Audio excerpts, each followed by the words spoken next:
Ya, Assalamualaikum warahmatullahi wabarakatuh. Kembali lagi dengan saya Nurul Muhammad dalam mata penelitian kuantitatif. Di sini saya akan mengenai uji analisis data. Ya, yang pertama uji C kuadrat. Di sini apa sih fungsinya? Uji C kuadrat itu bagaimana? Jadi di uji C kuadrat itu kita menganalisis data, di mana data tersebut terdiri dari satu variabel terikat dan 3 variabel bebas. Maksudnya itu gimana? Contohnya satu teknik 3 masalah. Contoh cara judulnya ini ya, pengaruh atau keefektivitasan teknik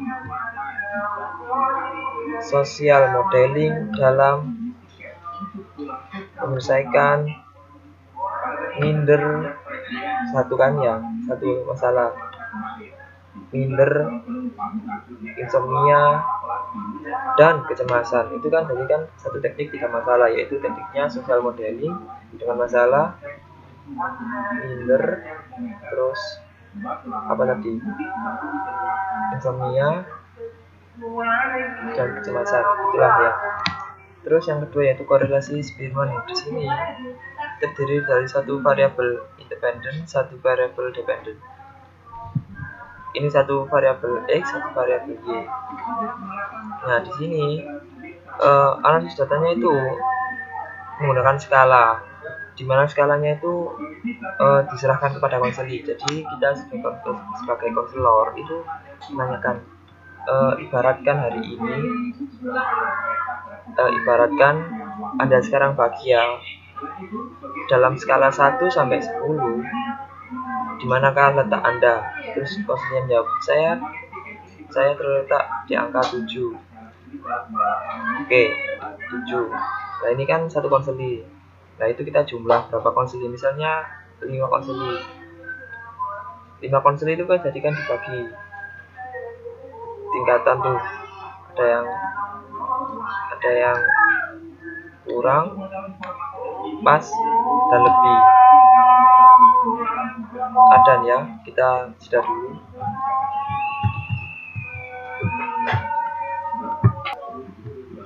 Ya, tadi sampai mana? Sampai nomor 2, satu variabel independen, satu variabel dependen dengan skala konseli tadi ya. Artinya sudah selesai barusan. Lama. Ini skala konseli, jadi diserahkan semuanya kepada konseli. Selanjutnya yang ketiga, yang ketiga yaitu korelasi produk momen. Nah, bedanya itu di sini diserahkan ke konselor. Jadi yang menentukan dia stres, berat, ringan, sedang itu seorang konselor. Selebihnya itu sama, satu variabel independen dan satu variabel dependen. Ya, itu. Nomor 4 selanjutnya yaitu korelasi ganda. Di sini korelasi ganda itu datanya itu kausalitas ya. Dalam bahasa Indonesia itu kan ada konjungsi kausalitas atau kata hubung sebab akibat. Ya, jadi kausalitas itu sebab akibat. Jadi datanya itu harus kita cari sebab kausalitasnya, sebab akibatnya, dan datanya itu harus satu teori. Misal dalam teknik behavior itu kan ada modifikasi perilaku dan juga social modeling gitu. Itu kan masih satu teori. Nah, yang selanjutnya nomor 5, regresi ganda. Kan sama gandanya. Bedanya sama regresi sama korelasi. Bedanya itu maksudnya itu tidak pada teori. Jika tadi sama dalam teknik behavior, maka di sini misalnya teknik behavior dengan psikoanalisa gitu. Selanjutnya yaitu linear berganda, linear sederhana. Ini saya tipu ya, maaf. Di sini itu terdapat kelompok kontrol ya. Ada 2, kelompok kontrol dan eksperimen. Nah, kelompok kontrol di linear sederhana itu kelompok kontrolnya itu diberi treatment atau arahan lah ya. diberi arahan untuk apa? Untuk datanya. Sebelum dan sesudah itu kita mencari mana yang di mana letak perbedaannya gitu. Selanjutnya yaitu uji T1 simple. Di sini hampir sama dengan linear sederhana, ini ya, hampir sama dengan linear sederhana. Namun bedanya itu kelompok kontrol dan eksperimen. Kelompok kontrolnya itu tidak diberi treatment, alias bukan dibiarkan sih, biarkan mengalir apa adanya gitulah. Oh, komat.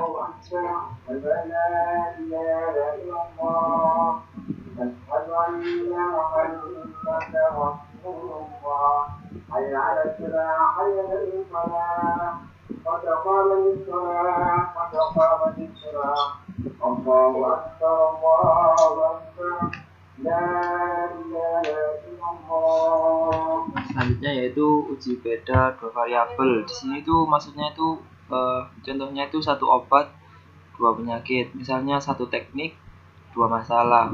Contoh teknik modifikasi perilaku, reinforcement positif terhadap masalah ketergantungan narkoba dan ketergantungan miras. Nah, itu kan satu teknik menggunakan satu teknik untuk dua masalah atau penyakit. Nah, yang selanjutnya nomor 9, ANOVA one way. ANOVA one way ini kebalikannya dari uji beda dua variabel. Di sini dimana 3 obat untuk satu penyakit itu ibaratnya ya. Jadi keefektivitasan teknik-teknik itu terhadap satu penyakit, terhadap satu masalah. Contoh teknik social modeling untuk mengatasi masalah minder ya, obat pertama penyakitnya sama yaitu minder. Yang kedua, keefektivitasan teknik realita terapi untuk menangani masalah minder, dua obat ya. Selanjutnya teknik ketiga apa? Oh ya,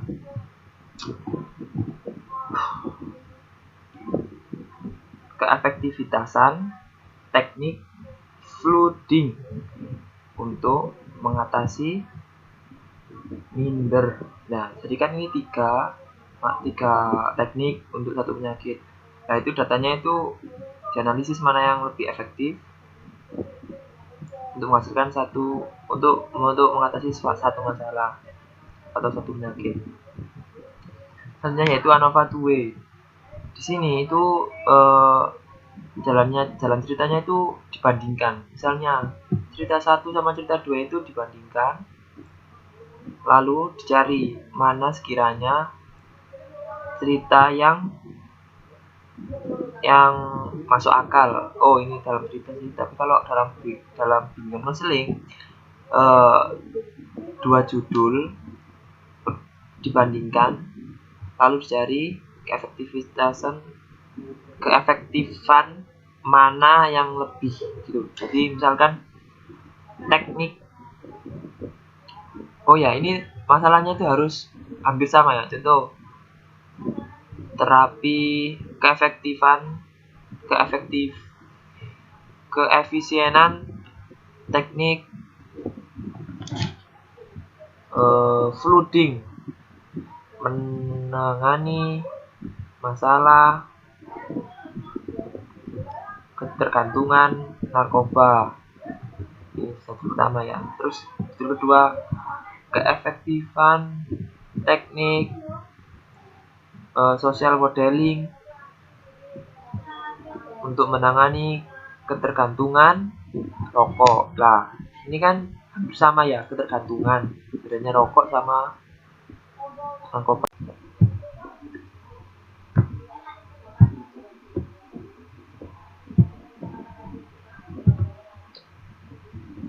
Ya, kita lanjut pemirsa.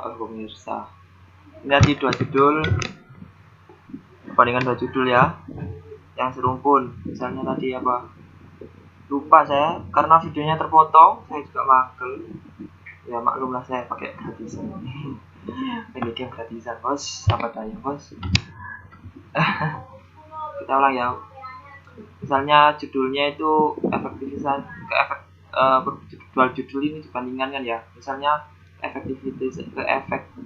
keefisienan teknik bola api itu keefektifan teknik social modeling dalam menangani masalah ketergantungan rokok. Kok iso? Ya itu ada nanti. Ini kan contoh. Terus selanjutnya teknik selanjutnya yaitu kan 2 judul. Itu tadi kan judul pertama. Yang judul selanjutnya yaitu keefisienan teknik flooding dalam menangani masalah tadi rokok ya, ketergantungan kopi. Misalnya ngerokok ya kopi. Nah ini tuh dibandingkan. Tapi tadi kan harus sama gitu dong. Yang dibandingkan itu harus sekufu atau setara. Karena tadi kan ketergantungan ya ketergantungan gitu. Lalu itu dicari efektifan mana sih tekniknya itu. Kan sama ketergantungan. Kan kalau sama persis kan susah ya. Jadi ini tuh maksudnya sama persis itu kan judulnya kan misalnya ketergantungan teknik, ketergantungan sama rokok. Cari judul yang sama dengan beda penelitian kan susah. Jadi ini tuh dari 2 judul penelitian tapi yang sekiranya hampir memper atau persis gitu. Itu untuk apa? Untuk mencari keefektifan teknik tersebut. Selanjutnya yaitu uji Wilcoxon. Di sini kelompok kontrol sama dengan eksperimen.